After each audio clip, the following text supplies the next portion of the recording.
Good morning, my self Ruby. तो बच्चों, आज हम स्टार्ट करने जा रहे हैं विज्ञान का फर्स्ट चैप्टर, जिसका नाम है सजीवों की पहचान। ठीक है बच्चों, तो आज हम इस चैप्टर में क्या जानेंगे कि सजीव क्या होते हैं और उनकी क्या पहचान होती है। ठीक है बच्चों, तो चलिए स्टार्ट करते हैं। हम अपने आसपास अनेक प्रकार की वस्तुएं देखते हैं, जिनमें से कुछ वस्तुएं गतिशील तथा कुछ स्थिर होती हैं। इन वस्तुओं को हम दो भागों में बांट सकते हैं। तो बच्चों, हमारे आसपास ना अनेक ऐसी वस्तुएं होती हैं जिनमें से कुछ तो गतिशील होती हैं, जो चलती हैं फिरती हैं, ठीक है, और कुछ वस्तुएं कैसी होती हैं, स्थिर होती हैं, जो अब एक जगह पर ही स्थिर रहती हैं, जो एक स्थान से दूसरे स्थान पर नहीं जाती हैं। ठीक है बच्चों, तो पहले नंबर पर दिया हुआ है प्राकृतिक वस्तुएं। प्राकृतिक वस्तुएं क्या होती हैं उनको जानते हैं, जैसे कि पेड़ पौधे, पशु पक्षी, वायु, जल, पर्वत, झरने आदि। ये क्या है, हमारी प्राकृतिक वस्तुएं हैं। प्राकृतिक वस्तुएं क्या होती हैं बच्चों, जो मानव द्वारा नहीं बनाई जाती हैं, ठीक है, जो पहले से प्रकृति में विद्यमान होती हैं, वो क्या होती हैं, प्राकृतिक वस्तुएं। जैसे कि पेड़ पौधे हैं, ये क्या अपने आप निकलते हैं ज़मीन में से। पशु पक्षी, वायु, जल, पर्वत, झरने, ये क्या होते हैं, इनको मानव निर्मित नहीं करता है, ठीक है, ये प्राकृतिक होती हैं। दूसरे नंबर पर दिया हुआ है मानव निर्मित वस्तुएं। मानव निर्मित वस्तुएं जैसे कि मकान, कुर्सी, खिलौने, टीवी आदि, ये क्या होती हैं बच्चों, इनको मानव बनाता है स्वयं। जैसे कि मकान, खिलौने, टीवी, ये कौन बनाता है, मनुष्य बनाता है। तो ये हमारी क्या हो जाएंगी, मानव निर्मित वस्तुएं। ठीक है बच्चों, समझ में आया। चलिए आगे चलते हैं। पेड़ पौधे, पशु पक्षी आदि इससे ऊपर एक और लाइन दी हुई है, प्राकृतिक वस्तुएं सजीव तथा निर्जीव दोनों प्रकार की हो सकती हैं। जो प्राकृतिक वस्तुएं होती हैं बच्चों, वो सजीव और निर्जीव दोनों प्रकार की हो सकती हैं। सजीव क्या होता है, जिनमें जीवन होता है, और निर्जीव क्या होता है, जिनमें जीवन नहीं होता है, जो सांस नहीं ले सकते, चल फिर नहीं सकते। और सजीव सांस ले सकते हैं, ठीक है, वृद्धि कर सकते हैं, भोजन कर सकते हैं, ठीक है। तो जो प्राकृतिक वस्तुएं होती हैं वो दो प्रकार की हो सकती हैं, सजीव और निर्जीव। ठीक है, आगे दिया हुआ है पेड़ पौधे, पशु पक्षी आदि प्राकृतिक सजीव वस्तुएं हैं। जो हमारे पेड़ पौधे होते हैं बच्चों और पशु पक्षी होते हैं, वो किस में आ जाते हैं, सजीव में, क्योंकि वो सांस ले सकते हैं, भोजन कर सकते हैं और चल फिर सकते हैं, ठीक है। जबकि पर्वत, झरने आदि प्राकृतिक निर्जीव वस्तुएं हैं। जो पर्वत, झरने हैं, ये कौन सी वस्तु हैं बच्चों, निर्जीव, लेकिन कौन सी हैं, प्राकृतिक, ठीक है, ये प्रकृति द्वारा बनाई गई हैं। आगे दिया हुआ है मानव निर्मित वस्तुएं निर्जीव होती हैं, उनमें जीवन नहीं होता, जैसे कि मकान, कुर्सी, खिलौने। ठीक है बच्चों, जो मानव निर्मित वस्तुएं होती हैं वो कैसी होती हैं, निर्जीव होती हैं, और उनमें जीवन नहीं होता है, जैसे कि मकान, कुर्सी, खिलौने, और भी अपने आसपास जो अपने घरों में सामान होता है, फर्नीचर, पंखा, कूलर, फ्रिज, ये सब क्या होती हैं, निर्जीव होती हैं, और ये किसके द्वारा बनाई गई हैं, मानव द्वारा। ठीक है बच्चों, आगे दिया हुआ है, फर्स्ट है, इधर एक बॉक्स में दिया हुआ है ब्लू कलर के में, क्या आप जानते हैं वर्तमान में पृथ्वी पर पेड़ पौधों की लगभग 3 लाख प्रजातियां उपलब्ध हैं। जो हमारी पृथ्वी है बच्चों, उस पर पेड़ पौधों की कितनी प्रजातियां, जैसे कि अलग अलग पेड़ होते हैं, ऐसे अलग अलग पेड़ों की कितनी प्रजातियां हैं, पेड़ पौधे, ठीक है, सभी आ जाते हैं इसमें, पेड़ पौधे, वनस्पतियां, तो उनकी कितनी प्रजातियां हैं, 3 लाख। ठीक है बच्चों, आगे दिया हुआ है सजीव वस्तुएं। सजीव वस्तुओं के बारे में हम पढ़ते हैं। सजीव वस्तुएं, जिन वस्तुओं में जीवन होता है वे सजीव वस्तुएं कहलाती हैं। सभी सजीवों में कुछ ऐसे गुण होते हैं जिनके आधार पर ये निर्जीव से भिन्न होते हैं। तो बच्चों, सजीव क्या होता है, जिनमें जीवन होता है, ठीक है, जीवन होता है, और वे वस्तुएं क्या कहलाती हैं, सजीव कहलाती हैं। आगे दिया हुआ है सजीव में हमारे पास कुछ डायग्राम बनाकर दिए हुए हैं, जैसे कि पहले डायग्राम में अपन को व्यक्ति दिख रहा है, मनुष्य, ये किस में आ जाएगा, सजीव, कुत्ता, डॉग, ठीक है, और फिर क्या दिया हुआ है, कुछ पौधे दिए हुए हैं, तो ये क्या है, सजीव हैं हमारे। ठीक है बच्चों, आगे चलते हैं। आगे दिया हुआ है आपने क्या सीखा। अभी जो हमने ऊपर पढ़ चुके हैं उसमें क्या सीखा, ठीक है, उसी से रिलेटेड हमसे कुछ क्वेश्चन पूछे गए हैं। पहला क्वेश्चन है किन्हीं दो प्राकृतिक वस्तुओं के नाम लिखिए। तो बच्चों इसमें हमें क्या लिखना है, प्राकृतिक वस्तुएं जो प्रकृति द्वारा बनाई गई हैं। तो इसमें हम क्या लिख देंगे, पर्वत और झरने। ठीक है, ये क्या है, प्राकृतिक वस्तुएं हैं, पर्वत और झरने। आगे दिया हुआ है सेकंड नंबर पर, किन्हीं दो मानव निर्मित वस्तुओं के नाम लिखिए, जो मानव ने बनाई हैं। ठीक है, उन वस्तुओं के नाम लिखनी है। तो हम पहले नंबर पर लिख देंगे मकान और दूसरे पर कुर्सी। ठीक है बच्चों, या आप अपनी मर्जी से कुछ भी लिख सकते हो, लेकिन क्या होना चाहिए, मानव निर्मित होना चाहिए। मकान कुर्सी के अलावा कुछ भी, पंखा, फ्रिज, कूलर, ठीक है, गाड़ी, साइकिल, कुछ भी लिख सकते हैं, लेकिन वो क्या होनी चाहिए, मानव निर्मित। आगे दिया हुआ है सजीवों के गुण। अब सजीवों के क्या क्या गुण होते हैं उनके बारे में हम पढ़ते हैं। पहली हेडिंग दी हुई है, सजीव गतिशील होते हैं। ठीक है बच्चों, अब इसके बारे में पढ़ते हैं कि किस प्रकार से वो गतिशील होते हैं सजीव। सजीव एक स्थान से दूसरे स्थान पर गति करते हैं, मतलब एक स्थान से दूसरे स्थान पर जा सकते हैं। जैसे मनुष्य तथा जीव जंतु पैरों से गति करते हैं। बच्चों जब हमको एक स्थान से दूसरे स्थान पर जाना होगा तो हम किसकी सहायता से चलते हैं, पैरों की से। ठीक है, पौधे भी सजीव होते हैं और इनमें भी गति होती है। अब पौधे सजीव होते हैं ये तो हमको पता है, अब इनमें गति किस प्रकार से होती है। क्या पौधे एक स्थान से दूसरे स्थान पर जाते हैं, नहीं जाते हैं। फिर गति किस प्रकार से होती है तो ये हम पढ़ते हैं। ठीक है बच्चों, परंतु ये, आगे चलते हैं हम नेक्स्ट पेज पर।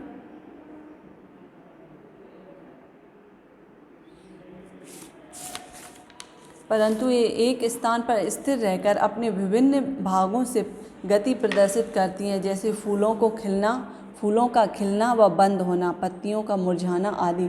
तो बच्चों जो हमारे पेड़ पौधे होते हैं वो गति कैसे करते हैं, वो एक स्थान से दूसरे स्थान पर तो नहीं जा सकते हैं, एक ही स्थान पर स्थिर रहते हैं। तो गति किस प्रकार से करते हैं, जैसे कि आपने फूल को खिलता हुआ देखा होगा तो वो उसकी क्या हो जाएगी बच्चों, गति करना हो जाएगी।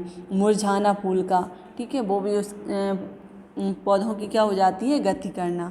ठीक है, यहाँ पर हमें डायग्राम में दिया भी हुआ है, एक लड़का है जो चल रहा है, मछली तैर रही है, वो भी क्या कर रही है, गति कर रही है, और फूल का खिलना भी क्या हो जाता है, गति करना। ठीक है बच्चों, समझ में आया। आगे चलते हैं, नेक्स्ट हेडिंग दी हुई है, सजीव वस्तुएं अनुभव करती हैं। ठीक है, अनुभव किस प्रकार से करती हैं उसके बारे में हम पढ़ते हैं। सजीव वस्तुएं अनुभव किस प्रकार से करती हैं। ठीक है बच्चों, तो पढ़ते हैं, सजीव वस्तुएं अनुभव करती हैं। मनुष्य तथा जीव जंतु अपनी ज्ञानेंद्रियों की सहायता से बाहरी वातावरण के अनुसार प्रतिक्रिया करते हैं। तो बच्चों इसमें एक शब्द दिया हुआ है, ज्ञानेंद्रियां। ज्ञानेंद्रियां क्या होती हैं, हमारी आँख, नाक, त्वचा, ठीक है, ये हमारी क्या होती हैं, ज्ञानेंद्रियां होती हैं, जीव। ठीक है, इसके द्वारा हम क्या करते हैं, अनुभव करते हैं। ज्ञानेंद्रियां कितनी होती हैं बच्चों, 5 होती हैं, जैसे कि आँख, नाक, जीव, त्वचा। ठीक है, इनके द्वारा हम क्या करते हैं, अनुभव करते हैं। आगे दिया हुआ है, जैसे कांटा या पिन चुभने पर हम दर्द का अनुभव करते हैं। जिस प्रकार से हमको कांटा चुभ जाए या कुछ नुकीली चीज़ चुभ जाए तो हमको तुरंत उसका अनुभव हो जाता है। तो उसको कैसे अनुभव किया हमने त्वचा के द्वारा, जो हमारी ज्ञानेंद्रियां हैं उसके द्वारा हमने अनुभव कर लिया। पौधों में विशेष ज्ञानेंद्रियां नहीं होती, किंतु वे भी अनुभव करते हैं। जो पौधे होते हैं उनमें तो ज्ञानेंद्रियां नहीं होती हैं, जैसे कि नाक, कान, आँख, ठीक है, ये सब नहीं होती हैं। तो वो किस प्रकार से अनुभव करते हैं, छुई मुई। पहले नंबर पर क्या दी हुई है, छुई मुई। छुई मुई की पत्तियों को छूने पर वो क्या हो जाती हैं बच्चों, मुरझा जाती हैं। ठीक है, तो वो भी क्या अनुभव करती हैं, जब हमने छुआ तब जाकर वो मुरझाई। ठीक है बच्चों, तो ये क्या हो गया, जो पेड़ पौधे होते हैं वो भी क्या कर सकते हैं, अनुभव कर सकते हैं। आगे दी हुई है नेक्स्ट हेडिंग, सजीव श्वसन क्रिया करते हैं। श्वसन क्रिया किस प्रकार से करते हैं ये देखते हैं हम। सजीव श्वास लेते हैं, श्वास का मतलब होता है सांस लेना। ठीक है, सजीव श्वास लेते हैं। श्वसन के लिए सजीवों को वायु की आवश्यकता होती है। तो बच्चों सांस लेने के लिए हमें किसकी आवश्यकता होती है, वायु की। ठीक है, इस प्रक्रिया में ऑक्सीजन गैस लेते हैं और कार्बन डाइऑक्साइड गैस छोड़ते हैं। तो बच्चों जब हम सांस लेते हैं तो कौन सी गैस लेते हैं? ऑक्सीजन। और जब सांस छोड़ते हैं तो कौन सी गैस बाहर निकलती है? Carbon dioxide.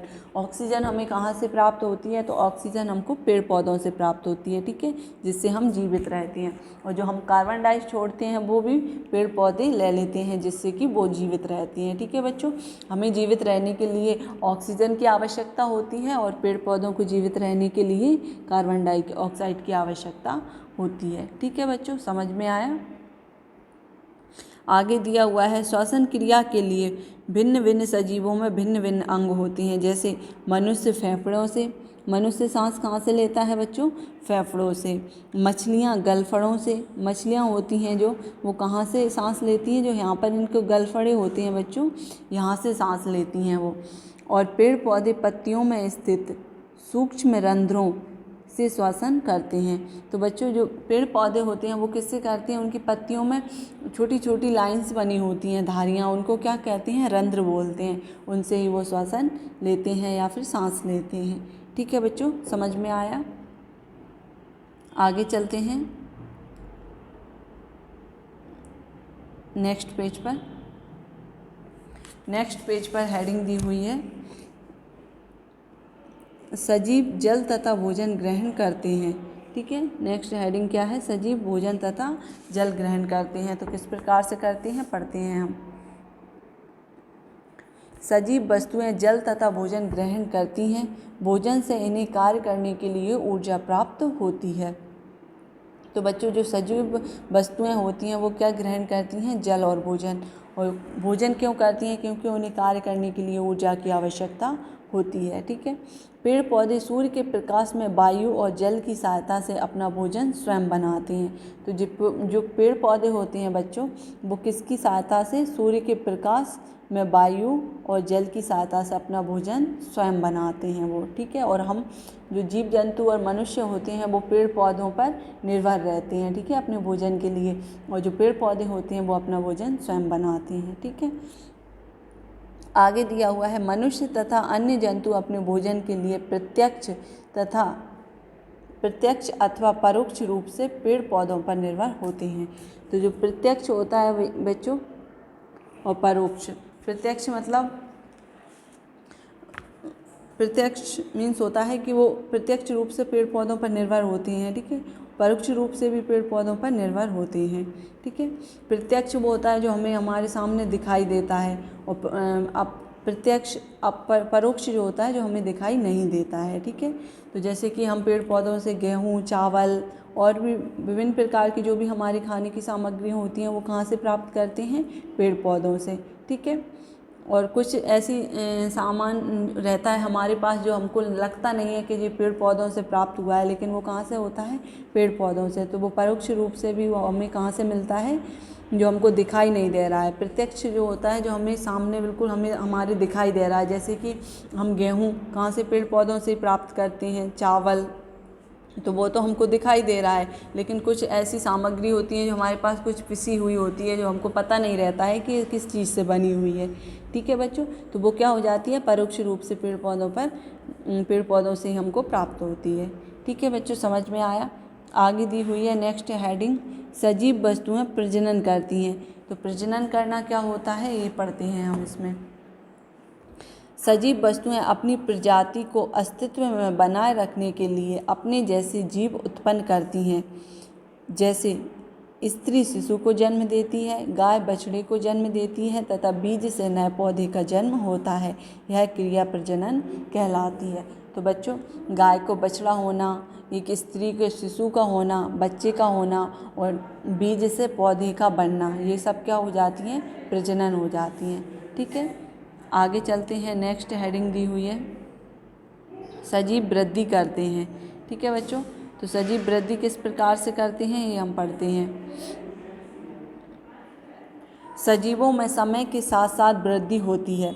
जैसे मनुष्य का बच्चा बड़ा होकर वयस्क बनता है, बिल्ली का बच्चा बड़ा होकर बिल्ली बनता है तथा एक छोटा पौधा बड़ा होकर वृक्ष बनता है, ये क्या हो जाता है, वृद्धि करना हो जाता है। बच्चों अभी आप भी छोटे छोटे से हो गए, आप भी धीरे धीरे बढ़ रहे हैं, तो ये क्या हो रही है, हमें वृद्धि हो रही है। कहीं आपने छोटे से बिल्ली का बच्चा देखा हो, गाय का बच्चा देखा हो, ठीक है, वो भी क्या हो जाते हैं, धीरे धीरे बढ़ जाती हैं, वो बड़े हो जाते हैं, तो उनमें भी क्या होती है, वृद्धि होती है। और पेड़ पौधे भी हम छोटा सा नन्हा सा पौधा लगाते हैं और वो क्या बन जाता है, पेड़ बन जाता है। ठीक है बच्चों, तो ये क्या हो जाता है, वृद्धि होना। जैसे कि हमारे डायग्राम में दिया भी है, ये छोटा सा बच्चा था, वो बड़ा होकर क्या बन गया है, बड़ा आदमी बन गया है। यहाँ पर ये छोटी सी बिल्ली क्या हो गई, बड़ी हो गई। ठीक है, और ये छोटे पौधे से क्या बन गया, बड़ा सा पेड़ बन गया। ठीक है बच्चों, इस प्रकार से सजीवों में क्या होती है, वृद्धि होती है। आगे चलते हैं हम नेक्स्ट पेज पर। नेक्स्ट पेज पर हेडिंग दी हुई है सजीवों की मृत्यु।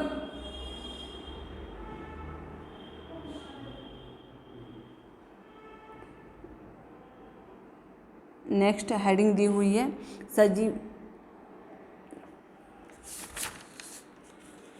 सजीवों की मृत्यु निश्चित है। ठीक है बच्चों, तो इसमें पढ़ते हैं हम, सजीव वस्तुओं का निश्चित जीवन काल होता है। मनुष्य, जीव जंतु, पेड़ पौधे आदि का जीवन काल समाप्त होने पर इनकी मृत्यु हो जाती है। तो बच्चों जो सजीव होते हैं उनका जीवन काल क्या होता है, निश्चित अवधि तक होता है। ठीक है, और उसके बाद उनकी क्या हो जाती है, मृत्यु हो जाती है। और पेड़ पौधों का भी जीवन निश्चित काल तक हो जाता है, उसके बाद वह सूख जाते हैं।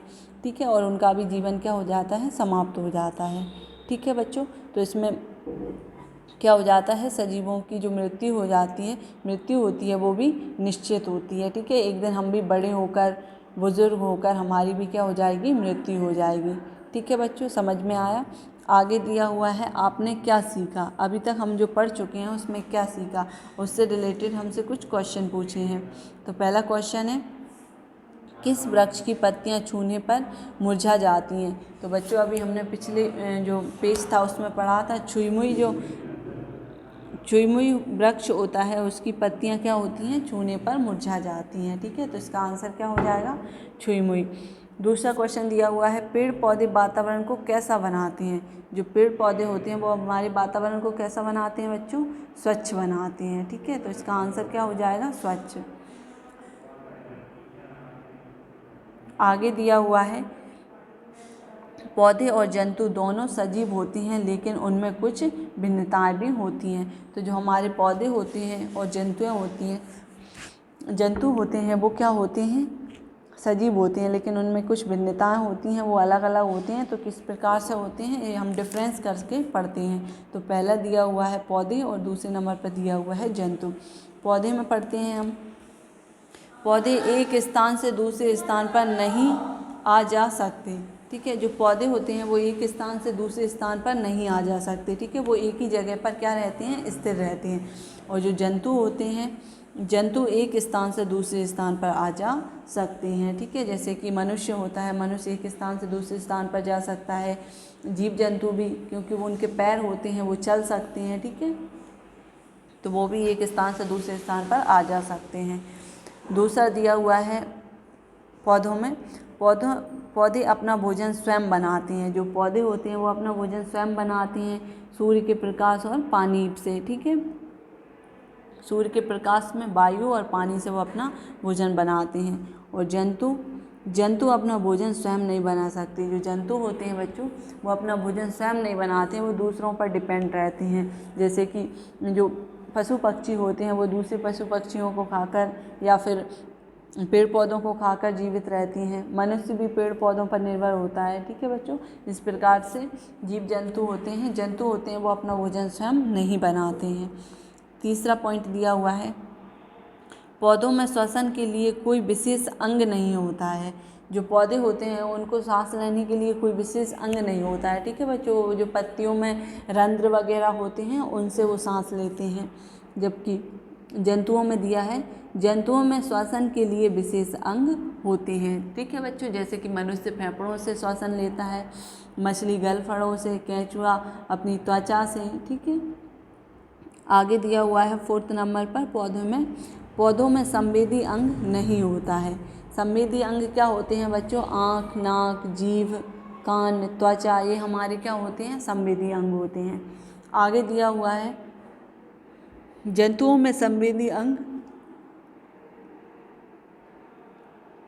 सॉरी बच्चों, जंतुओं में संवेदी अंग जैसे आँख, नाक, जीभ, कान, त्वचा आदि होते हैं। ठीक है, आया समझ में डिफरेंस करना पौधे और जंतुओं में। ठीक है बच्चों, आगे चलते हैं। आगे हेडिंग बनाकर दी हुई है याद रखने योग्य बातें।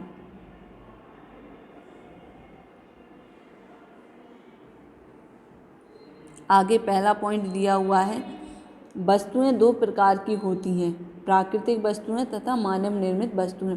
बच्चों ये हम पढ़ चुके हैं, वस्तुएं कितने प्रकार की होती हैं, दो प्रकार की। प्राकृतिक वस्तुओं में आ जाते हैं पर्वत, झरना, ठीक है, और मानव निर्मित वस्तुएं जैसे कि कूलर, पंखा, फ्रिज, गाड़ी, ये क्या हो जाती हैं, मानव निर्मित। ठीक है, आगे नेक्स्ट पॉइंट दिया हुआ है प्राकृतिक वस्तुएं सजीव व निर्जीव दोनों प्रकार की होती हैं।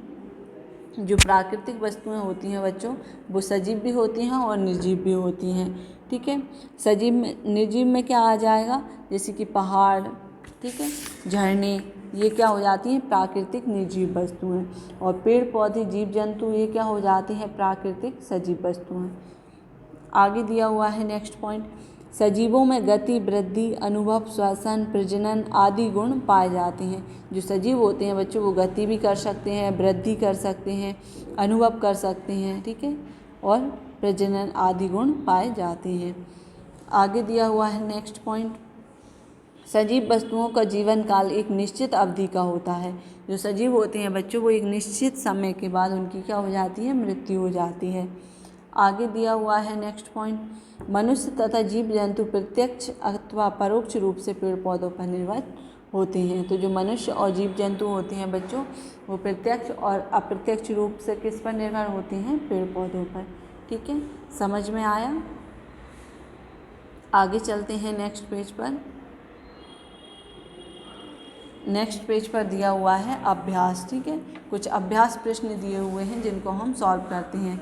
तो पहले का नंबर पर दिया हुआ है सही विकल्प पर सही का चिन्ह लगाइए। ठीक है बच्चों, जो हमको यहाँ पर 4 ऑप्शन मिलेंगे, जो हमारा सही आंसर होगा उस पर हम राइट का निशान लगा देंगे। ठीक है, तो पहला दिया हुआ है मनुष्य श्वास लेता है, पहला गलफड़ों से, दूसरा त्वचा से, तीसरा फेफड़ों से। तो बच्चों जो मनुष्य है वो किससे सांस लेता है, फेफड़ों से। तो हमारा जो तीसरे नंबर का क्वेश्चन है वो सही हो जाएगा, उस पर हम राइट का निशान लगा देंगे। ठीक है, आगे चलते हैं। दूसरे नंबर पर दिया हुआ है निम्न की मृत्यु निश्चित है। नंबर 1 बिल्ली की, नंबर 2 कुर्सी की, नंबर 3 मकान की। तो बच्चों ना तो कुर्सी की मृत्यु होती है ना ही मकान की। मृत्यु किसकी हो जाएगी, बिल्ली की। ठीक है, तो जो पहले नंबर का ऑप्शन है वो सही है, उसके आगे हम राइट का निशान लगा देंगे। ठीक है, आगे दिया हुआ है तीसरे नंबर पर बीजों से बनते हैं। नंबर 1 फल, नंबर 2 जीव, नंबर 3 छोटे पौधे। तो जीवों से क्या बनते हैं, सॉरी बच्चों, बीजों से क्या बनते हैं, छोटे पौधे। ठीक है, इसका राइट आंसर क्या हो जाएगा, थर्ड नंबर का, उसके आगे हम राइट का निशान लगा देंगे। ठीक है, आगे दिया हुआ है चौथे नंबर पर प्राकृतिक वस्तुएं कैसी होती हैं। नंबर 1 सजीव, नंबर 2 निर्जीव और नंबर 3 दोनों।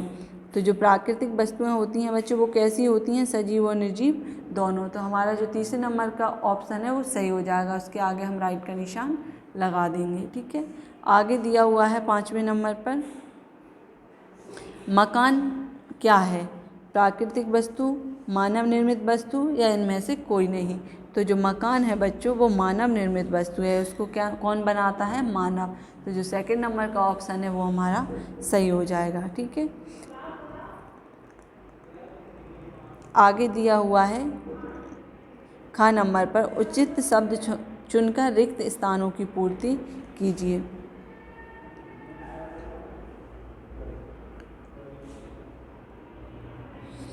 यहाँ पर बच्चों हमें कुछ ऑप्शन दिए गए हैं, उनमें से हमें ढूंढकर क्या करना है, रिक्त स्थानों की पूर्ति करना है। तो पहले खालिस्तान में आ जाएगा पेड़ पौधे अपने विभिन्न भागों में क्या करते हैं, गति प्रदर्शित करते हैं। ठीक है बच्चों, तो पहले खालिस्तान में हम क्या भर देंगे, गति। ठीक है, आगे दिया हुआ है दूसरा सजीव वस्तुएं क्या करती हैं बच्चों, अनुभव करती हैं। तो जो दूसरा खालिस्तान है उसमें हम क्या भर देंगे, अनुभव। ठीक है, आगे दिया हुआ है तीसरे नंबर पर, सजीवों को भोजन ग्रहण करने से क्या मिलती है बच्चों, ऊर्जा मिलती है। ठीक है, क्या मिलती है, ऊर्जा मिलती है, ऊर्जा प्राप्त होती है। तो तीसरे नंबर के खालिस्तान में क्या आ जाएगा, ऊर्जा। आगे दिया हुआ है फोर्थ नंबर पर, पौधे पत्तियों पर पाए जाने वाले सूक्ष्म रंध्रों द्वारा श्वसन करते हैं। ठीक है बच्चों, किससे श्वसन करते हैं, सूक्ष्म रंध्रों से। तो हमारा जो फोर्थ नंबर का खालिस्तान है उसमें क्या आ जाएगा, सूक्ष्म रंध्र।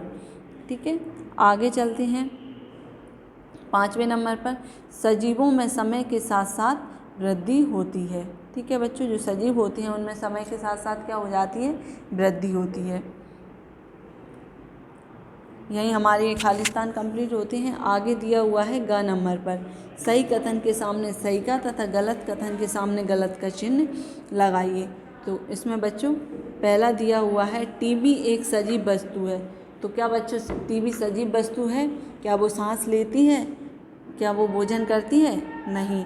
तो इसके आगे क्या हम क्रॉस का निशान लगा देंगे, टीबी तो निर्जीव वस्तु होती है। ठीक है, आगे दिया हुआ है सेकंड नंबर का क्वेश्चन, छुई मुई की पत्तियों को छूने पर भी मुरझा जाती हैं।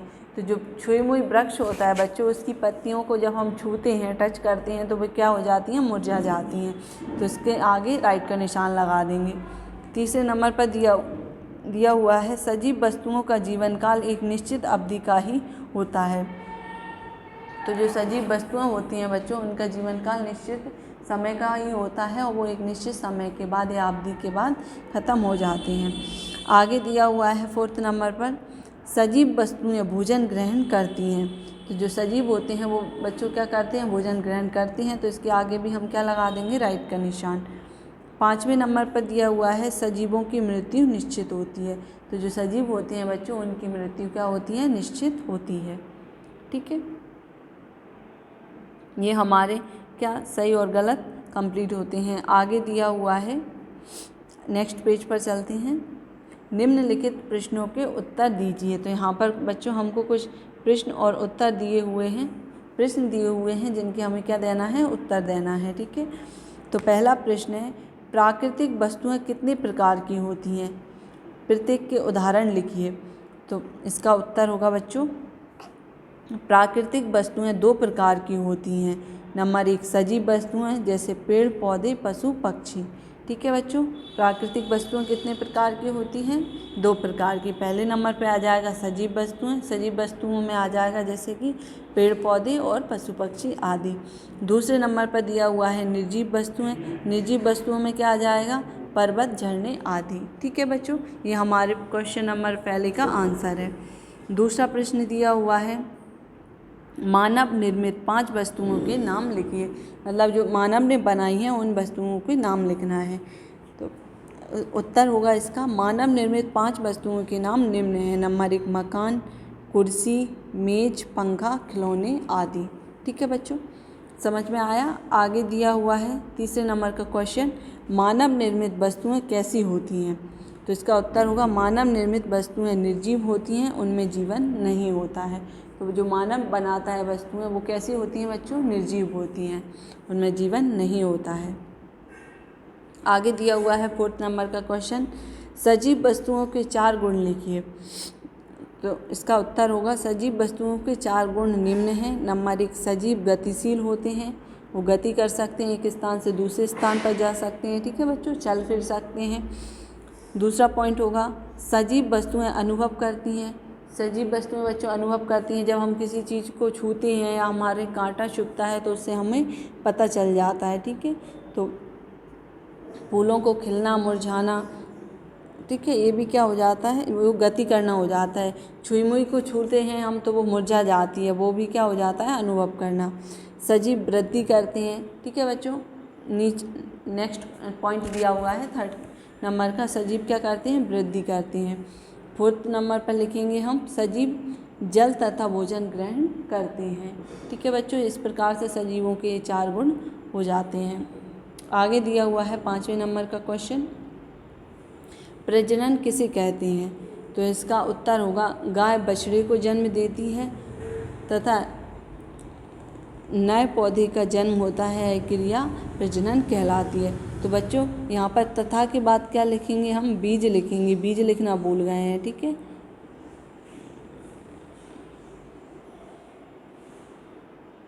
ठीक है, ये गाय बछड़े को जन्म देती है तथा बीज से नए पौधे का जन्म होता है, यह क्रिया प्रजनन कहलाती है। ठीक है बच्चों, समझ में आया।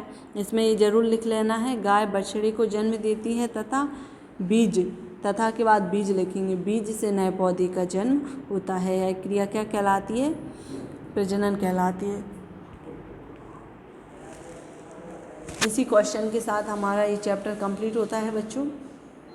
ठीक है, मुझे उम्मीद है आप सभी को बहुत अच्छे से समझ आया होगा। अगर कोई परेशानी होती है, कोई प्रॉब्लम आती है तो आप हमें कमेंट्स करके बता सकते हैं। ठीक है, और अपनी कॉपी में इसको नोट डाउन करना, बुक्स में इसको पूरा फिल करना। ठीक है बच्चों, और अच्छे से लर्न करना। अब हम नेक्स्ट क्लास में मिलेंगे नेक्स्ट चैप्टर के साथ। ठीक है बच्चों, थैंक यू।